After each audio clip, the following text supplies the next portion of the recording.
this is the first video for hospitalization theme, and I'm gonna do a book review on 2 books. They are mainly on hospitalization, not specifically directed towards bipolar or eating disorder or anything specific. That's why I put it under hospitalization. And so far I only have 2 books with me because they are the only 2 books which I kind of think that they fall under this category. So the first one is a very famous one.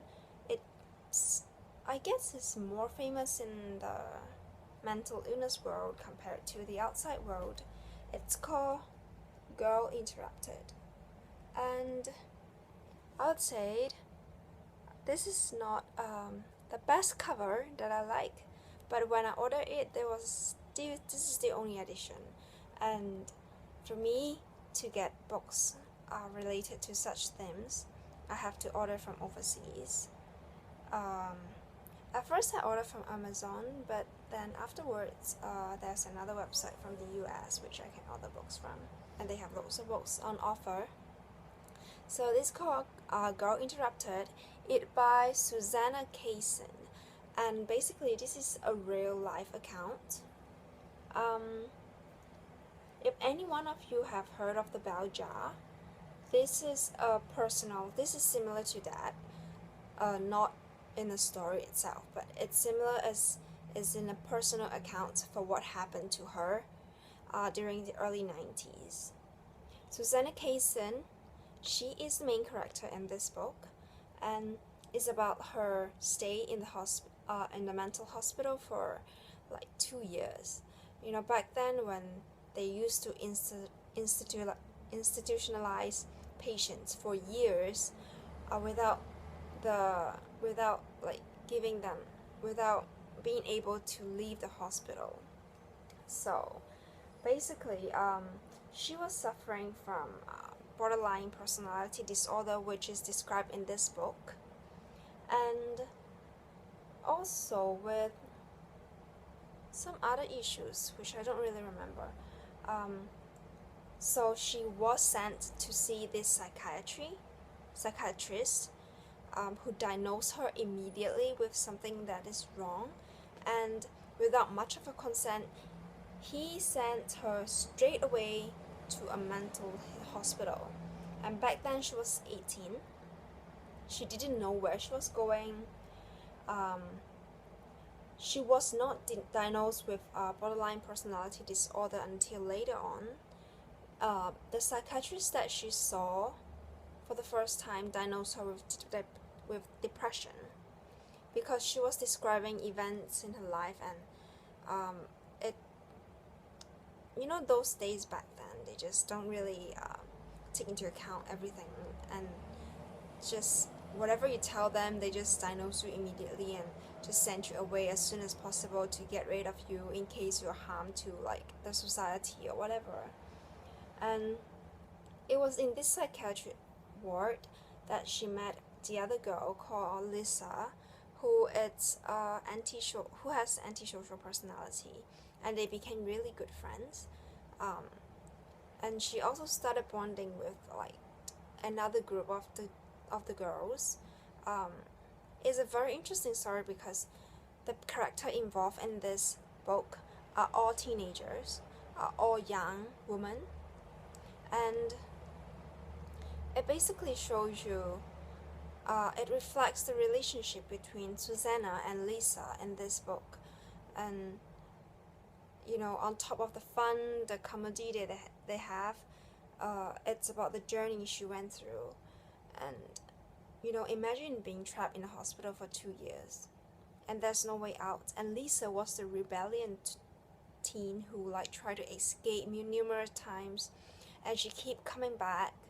And what Susanna wanted was to get out of this place.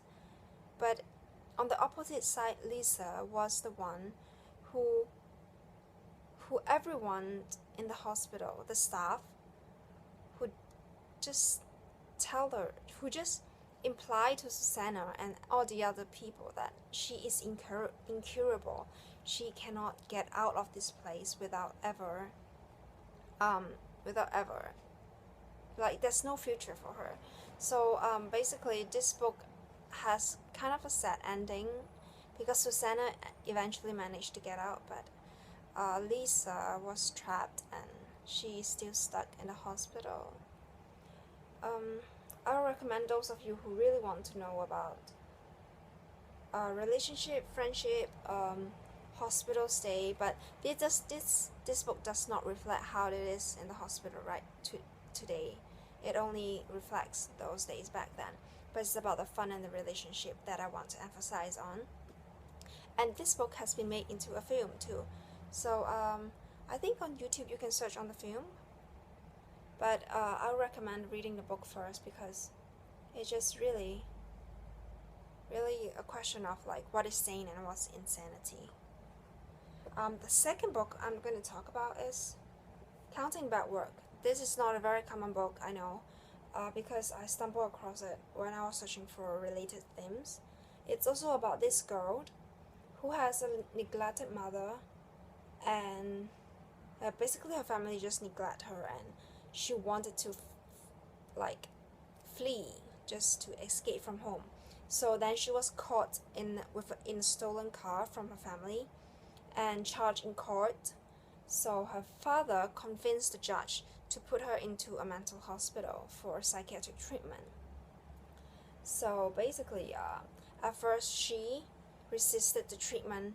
She wouldn't talk in treatment. She wouldn't socialize. She wouldn't get help. She wouldn't want to talk to anybody because she thinks that there's nothing wrong with her.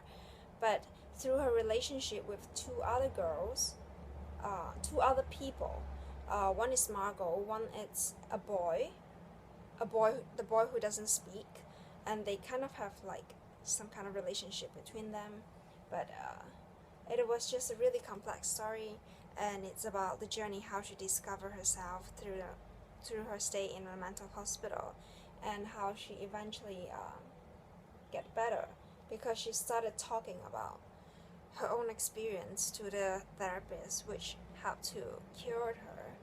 I mean, not exactly cure her, how to discover herself through how to deal with all the emotions in life. And this is about the hospital stays, just as with Girl Interrupted. And the title and the author of the book will be put in the description below, so if you want to check it out, please do. And I recommend this book over this one, because this is definitely more interesting, and it was recommended to me by another girl with similar problems. And so that's all for this video, so see you guys.